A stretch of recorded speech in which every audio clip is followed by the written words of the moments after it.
Unsurprisingly, Mitt Romney wants John Bolton to testify at impeachment trial. They're still going on with this Ukrainegate nonsense when they got documented proof of impeachment over this past weekend. Especially considering Trump actually did commit war crimes. I mean, I know Obama and Bush did war crimes as well, but if Democrats really want to defend the Constitution, really think Trump did something wrong, really want to hold Trump accountable, they could push for articles of impeachment right now for the assassination of Qasem Soleimani, because, yeah, it was an assassination. But, yeah, back to the story. Senator Mitt Romney on Monday became the first Republican senator to state that he would like John Bolton, former White House National Security Advisor, to testify at the Senate impeachment trial if subpoenaed. I mean, nobody's surprised Mitt Romney was going to be one of the few Republicans to defect to vote for removal.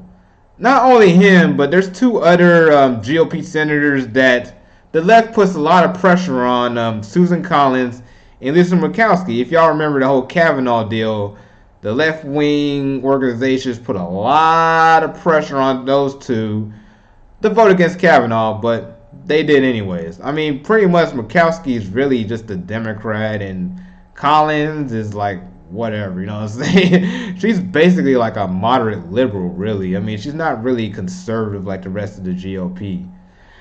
But there's a big issue if the case does go to Senate, like the impeachment case goes to Senate, because there's going to be some turncoats on the Democratic side, like Doug Jones.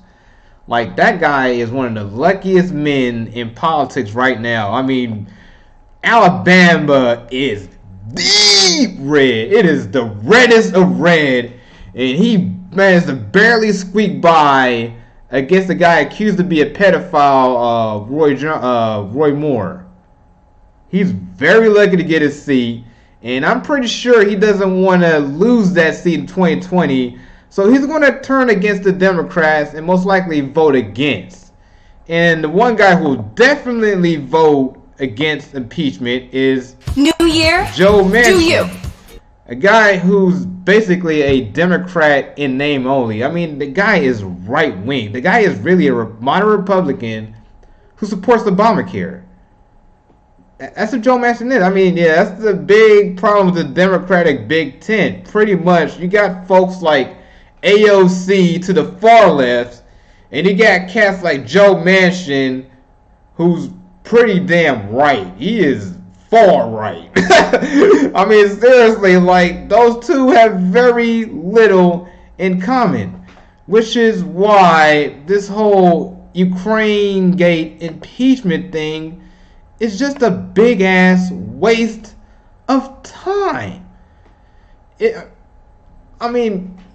a message to Democrats. I mean, if you really want to nail Trump to be accountable, get him on the assassination of Qasem Soleimani.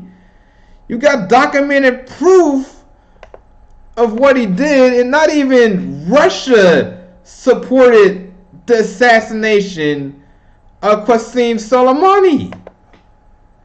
I mean, seriously, what Donald Trump did was in reality a war crime and against the sovereignty of Iraq. If you guys really want to go with impeachment, then go with that over secondhand information.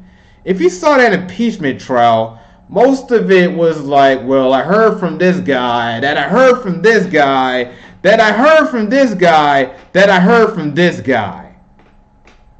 Really? None of that had any meat to it. And most of the American people just tuned out because it was seen as a partisan event. It was basically seen as a butt of butthurt people still mad that a reality show host beat Hillary Clinton. That's what it seems like to me. And you have the goofball Adam Schiff, who just lies every single time he opens his mouth.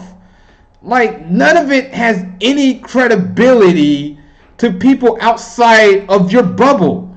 None of it. I mean, seriously.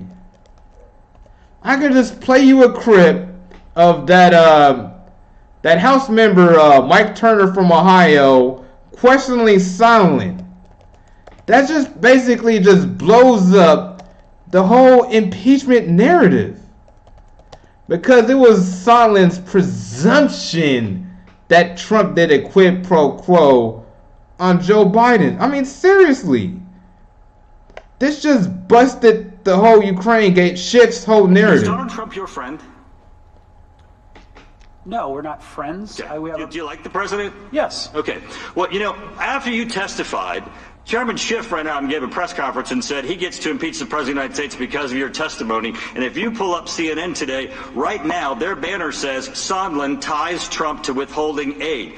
Is that your testimony today, Ambassador Sondland, that you have evidence that Donald Trump tied the investigation to the aid? Because I don't think you're saying that. I've said repeatedly, Congressman, I was presuming. I also said that President Trump... So no one told you, not just the President. Giuliani didn't tell you, Mulvaney didn't tell you, nobody, Pompeo didn't tell you, nobody else on this planet told you that Donald Trump was tying aid to these investigations. Is that correct? I think I already testified. No, answer the question. Is it correct? No one on this planet... Seriously. This whole thing is a waste of time. And now they're holding onto the articles in some kind of delusional belief, like they got some kind of leverage against the Grim Reaper, Cocaine Mitch. Seriously, Democrats, y'all need to wake up, y'all. Seriously. Seriously, Trump is gaining a lot of money from this, and his approval rates went up. So basically, one of the GOP members in the Senate, Josh Hawley, is going to introduce a resolution to dismiss the bogus impeachment, and it's within their rights because they basically run the Senate. So, Democrats, it's time to scrap this whole Ukrainegate thing, go with a plan B, and make sure it will be persuasive to nonpartisans this time. Ridiculous. Please share this video. Follow me on Twitter, JohnClem310, and please subscribe if you're ready to get your mind open to the ideas of liberty. I am out of here.